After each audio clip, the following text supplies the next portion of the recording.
Ìdájọ́ ojú-ẹsẹ̀, àwọn aráàlú bínú dáná sun afurasí adigunjalè kan.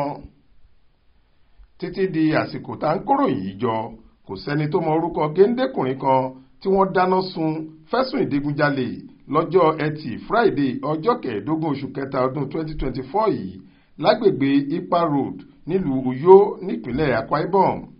Aláròyé gbọ́ pé àwọn aráàlú ọ̀hún ni wọ́n ṣèdájọ́ lọ́wọ́ ara wọn nígbà tí wọ́n mú olè náà tí wọ́n sì lù ú gidigidi.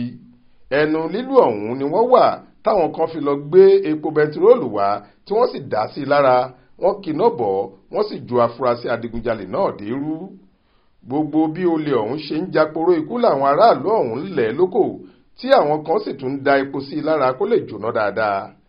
Ọkùnrin kan, ọ̀gbẹ́ni Okoro Chinemerem, ṣàlàyé pé ó pẹ́ tí olè náà ti ń lọ káàkiri ìgbèríko pàápàá jùlọ lágbègbè Ipa tí yóò sì ja àwọn aráàlú ọ̀hún lólè dúkìá wọn kó tó di pé ọwọ́ tẹ̀ láìpẹ́ yìí tí wọ́n sì dáná sun lójú ẹsẹ̀ kó tó di pé àwọn ọlọ́pàá dé láti wá gbà á sílẹ̀.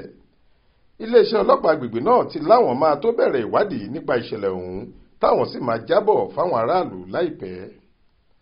Adéwálé Adéoyè ló ṣàkójọ ìròyìn yìí fún iléeṣẹ́ tẹlifíṣàn Aláròyé online. Faith Adébọ́lá ló kà á sétí ìgbọ́ yín.